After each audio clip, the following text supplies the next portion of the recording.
다 함께 사도신경 하심으로 2023년 9월 4일 월요일 온라인 아침 기도에 하나님께 올려드리겠습니다. 전능하사 천지를 만드신 하나님 아버지를 내가 믿사오며 그 외아들 우리 주 예수 그리스도를 믿사오니 이는 성령으로 잉태하사 동정녀 마리아에게 나시고 본디오 빌라도에게 고난을 받으사 십자가에 못 박혀 죽으시고 장사한 지 사흘 만에 죽은 자 가운데서 다시 살아나시며 하늘에 오르사 전능하신 하나님 우편에 앉아 계시다가 저리로서 산자와 죽은 자를 심판하러 오시리라. 성령을 믿사오며 거룩한 공회와 성도가 서로 교통하는 것과 죄를 사하여 주시는 것과 몸이 다시 사는 것과 영원히 사는 것을 믿사옵나이다. 아멘. 찬송가 254장 찬송하시겠습니다.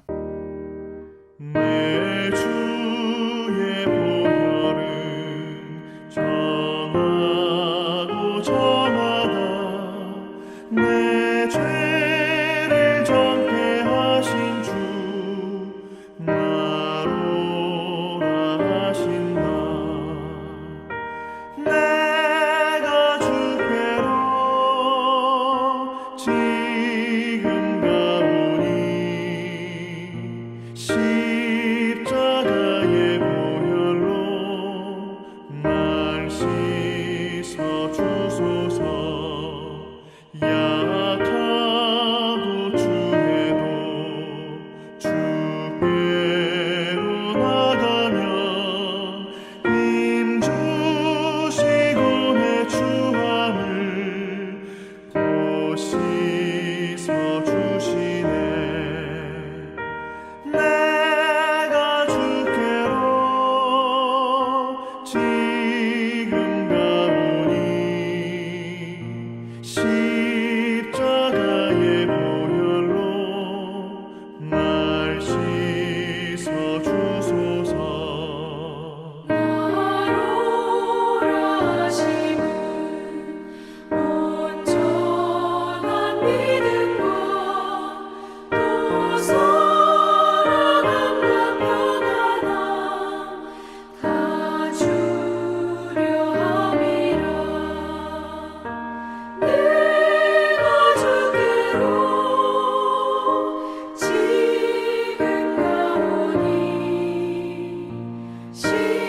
십자가의 보혈로 날 씻어 주소서. 큰 죄인 못 받아 살 길을 얻었네.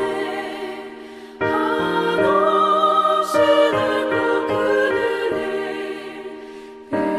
베풀어 주소서. 내가 주께로 지금 가오니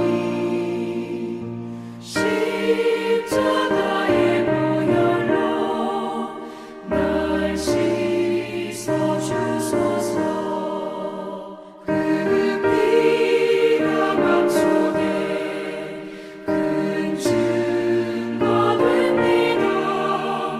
내 기도 소리 들으사 다 허락하소서. 내가 주께로 지금 가오니 십자가의 보혈로 날 씻어 주소서.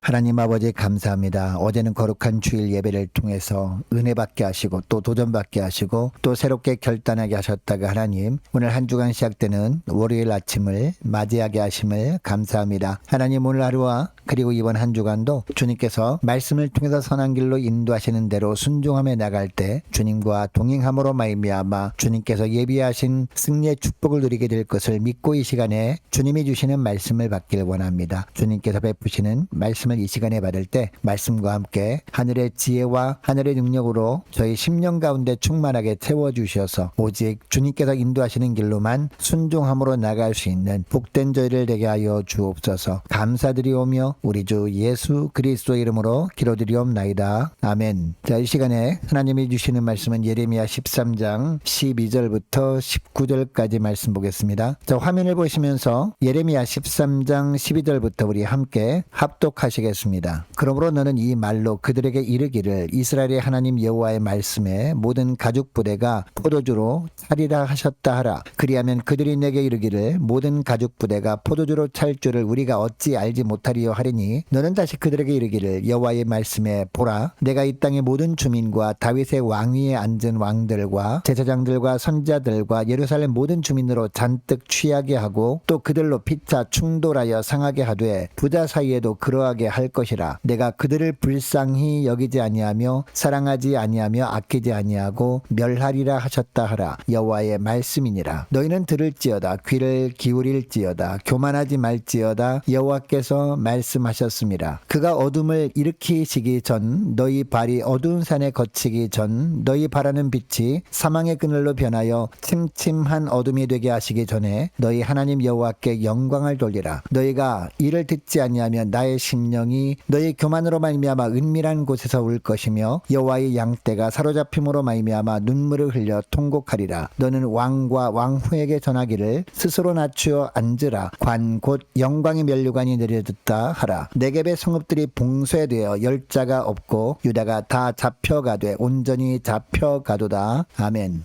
여러분 고린도후서 4장 7절 말씀에 보면 우리가 이 보배를 질그릇에 가졌으니 라는 말씀이 나옵니다. 우리는 깨지기 쉬운 질그릇이지만 보배 대신엔 예수님을 믿음으로 존귀한 존재가 되었다는 겁니다. 우리에게 어떤 자격이 있어서 이런 은혜가 주어진 것이 아니라 선물로 주어진 것입니다. 여러분 그렇다면 우리는 어떤 삶을 살아야 할까요? 질그릇인 우리 자신을 바꿀 수는 없지만 담긴 보배를 꼭 붙들고 사는 것은요 우리가 할 수 있습니다. 다른 말로 표현하면 다른 어떤 은혜도 구하지 않는 겁니다. 오직 예수 그리스도의 은혜만 사모하며 사는 겁니다. 오직 주님만 신뢰하며 살아가는 겁니다. 주님 오실 때까지 이런 삶을 사는 것이 다시 오실 주님을 기다리는 최고의 준비인 줄 믿습니다. 여러분 오늘 본문에 나오는 이스라엘 백성들도 마찬가지였습니다. 유다 백성들은 하나님의 언약 백성들이었습니다. 그들이 어떤 자격이 있어서 하나님께서 그들과 언약을 맺어주신 것이 아니었습니다. 은혜로 언약 백성이 되게 해주신 것이었습니다. 그렇다면 유다 백성들은 오직 하나님만 섬기며 살아야 했습니다. 그러면 하나님은 영원히 그들의 하나님이 되어주실 것이었습니다. 반면에 하나님을 배반하고 하나님보다 다른 것들을 더 사랑하며 살면 어떻게 하실까요? 한동안은 계속 회개를 촉구하며 인내하며 기다리십니다. 그러나 최종적으로 하나님이 보시기에 죄악으로 가득할 때 하나님의 진노를 살 수밖에 없게 됩니다. 자, 오늘 본문 12절부터 14절까지 말씀이 바로 이 내용인데요. 하나님의 말씀이 예레미야에게 임하는데 12절 하반절에 보니까요. 모든 가죽 부대가 포도주로 차리라 라는 말씀이 임한 겁니다. 여러분 이 구절에서 가죽 부대는 포도주를 담는 양가죽으로 만든 부대를 말합니다. 당시 유다 백성들 중에 포도원을 운영하는 사람들이 많았습니다. 이들은 가을이 되면 포도를 수확했습니다. 그리고 포도원 끝에 있는 포도주 틀에 수확한 포도들을 넣고 포도주를 만들었습니다. 그 후에 만든 포도주를 양가죽 부대에 넣어서 보관을 했습니다. 그런데 보관할 때 가죽 부대마다 한가득 들었을 때 가죽 부대 입구를 막고 보관을 했습니다. 이런 배경 하에서 살고 있던 유다 백성들이었습니다. 그래서 예레미야가 모든 가죽 부대가 포도주로 차리라 라는 말씀을 들었을 때 자신들을 향해 경고하는 예언의 말씀이라는 것을 잘 알지 못했습니다. 그래서 12절 하반절을 보니까 모든 가죽 부대가 포도주로 찰 줄을 우리가 알지 못하리요 라고 합니다. 여러분은 아무리 평범해 보이는 말씀이지만 예레미야를 통해 선포된 하나님의 말씀이었습니다. 그렇다면 이 말씀을 들은 유다 백성들이 영적으로 깨어 있었다면 어떻게 해야 했을까요? 자기들이 깨닫지 못한 특별한 하나님의 뜻이 있다고 여기고 예레미야 선지자에게 뜻이 무엇인지를 물어야 했습니다. 그런데 유다 백성들은 그렇게 하지 않습니다. 단지 자기들이 이해할 수 있는 범위 안에서만 이해하려고 하고 있습니다. 이것을 보면 유다 백성들이 영적으로 깨어있지 못했구나라는 것을 알 수 있습니다. 자, 13절 14절 말씀을 보니까 말씀의 뜻을 주님께서 알려주십니다. 자, 13절을 보니까 어떤 말씀이 나옵니까? 중반절부터 보니까 보라, 내가 이 땅의 모든 주민과 다윗의 왕위에 앉은 왕들과 제사장들과 선지자들과 예루살렘 모든 주민으로 잔뜩 취하게 하겠다라는 겁니다.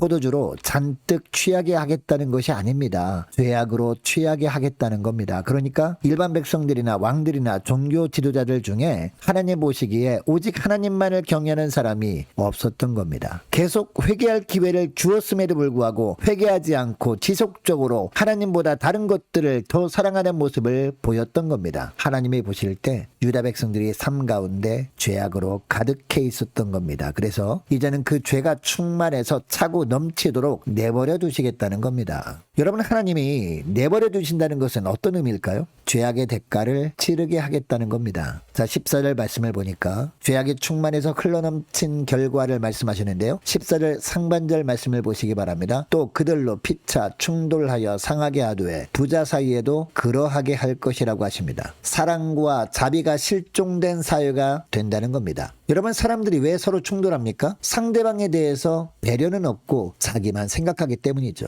다른 사람에게 맞출 마음은 전혀 없고 오히려 다른 사람이 자기에게 맞춰주기만을 바라기 때문에 서로 충돌하는 일이 생기는 거죠. 심지어 부자 사이에도, 즉 아버지와 아들 간에도 충돌하는 일이 벌어진다라고 하고 있습니다. 가족도 외면하고 오직 자기만 생각하는 무자비한 사이가 된다는 겁니다. 이렇게 되는 이유를 14절 하반절에서 말씀하시는데요. 14절 하반절에 보면 어떻게 말씀하십니까? 내가 그들을 불쌍히 여기지 아니하며 사랑하지 아니하며 아끼지 아니하고 멸하리라 하셨다 하라 여호와의 말씀이니라 라고 합니다. 무슨 이야기입니까? 죄악으로 가득함으로 무자비한 사회가 되는 것이 하나님께서 불쌍히 여기지 않은 결과라는 겁니다. 하나님께서 사랑의 손길을 거두신 결과이고 아끼지 않은 결과라는 겁니다. 여러분, 하나님께서 어떻게 보면 잔인해 보이는 이런 말씀을 이렇게 하시는 이유가 뭘까요? 이렇게 말씀하시는 이유를 15절에서 19절까지 해서 말씀하시는데요. 그들을 너무 사랑하기 때문에 그렇게 말씀하셨다라는 겁니다. 아무리 경고를 내도 하나님께로 돌이킬 생각을 하지 않으니까 이제라도 돌이키게 하려고 이처럼 강하게 말씀하셨다는 겁니다. 그래서 15절을 보면요. 너희는 들을지어다 귀를 기울일지어다 교만하지 말지어다 라고 하신 겁니다. 그리고 16절 말씀을 보니까 하나님의 외면하시기 전에 하나님 여호와께 영광을 돌리라 라고 합니다. 하나님의 손길을 거둠으로 불같은 환난을 당하기 전에 이제라도 회개함으로 하나님께 영광을 돌리라는 겁니다. 사랑하는 여러분, 하나님께 돌이키기 위해서 우리에게 필요한 것이 무엇일까요? 바로 겸손입니다. 그래서 18절 말씀에 보면 낮추어 앉으라 라고 하시는 겁니다. 왕과 왕후까지 낮추어 앉으라고 하는 것은요, 이 땅에 어떤 사람도 예외 없이 하나님 앞에 겸손해야 한다는 겁니다. 하나님이 받으시는 제사는 상한 심령이기 때문입니다. 겸손히 주님 앞에 엎드릴 때 주님은 그 겸손함을 보시고 고치시고 관계를 회복시켜 주시고 죄자녀로서의 권세를 누리도록 은혜를 내려주시는 것입니다. 여러분, 회개를 촉구하는 하나님의 말씀이 전해지고 있다는 것이 얼마나 큰 은혜인지 모릅니다. 왜냐? 아직 하나님께서 기회를 주고 계시는 증거이기 때문입니다. 하나님께서 아직 우리를 바라보고 계시다는 증거이기 때문이라는 겁니다. 그리고 하나님께서 회개를 촉구하는 말씀이 너무 지나치게 강하게 느껴지고 있다면 정말 기회가 얼마 남지 않았다는 뜻이거든요. 그러므로 이제야말로 겸손히 엎드려서 철저하게 회개하고 하나님께 돌이켜 하나님만 사랑하고 하나님만 신뢰하며 살아가는 주의 백성 되시기를 주의 이름으로 축복합니다. 이 시간의 말씀을 기억하며 함께 기도하기를 원하는 것은 이렇게 기도했으면 좋겠습니다. 하나님, 회개하라는 말씀이 들릴 때마다 겸손하게 말씀의 삶을 비추어 보게 하시고 말씀으로 알게 하신 죄악들을 철저하게 회개할 수 있도록 도와주옵소서. 주님 이외에 다른 것들을 주님보다 더 사랑하던 죄악을 회개하오니 용서해 주옵소서. 이제는 주님만을 사랑하며 주님만을 온전히 신뢰하며 살게 해달라고 간절히 기도하길 원합니다. 계속 기도할 것은 한 주간 동안 각 가정의 직장과 사업장을 위해서 함께 기도하길 원하고 성도들과 자녀들을 위해서 함께 기도하기를 원합니다. 후반기 사역에 풍성한 열매가 있도록 그리고 모든 공예배 회복을 위해서 함께 기도하기를 원하고 유초롱 소규모 중고등부 청년부를 위해서 남녀 전도회와 각 구역을 위해서 함께 기도하기를 원합니다. 또 많은 환우들이 있습니다. 환우들 위해서 기도해 주시기 바라고, 군 복무 중인 유호 성형제를 위해서, 또 취업을 앞둔 우리 청년들과 해외 나가 있는 이세훈 형제 앞날을 위해서, 선교사님들 가정들을 위해서 함께 기도하기를 원하고, 나라와 민족을 위해서, 우리 교회의 앞날을 위해서 저와 여러분이 가지고 나온 기도 제목을 놓고 우리 함께 기도하기를 원합니다. 기도하겠습니다.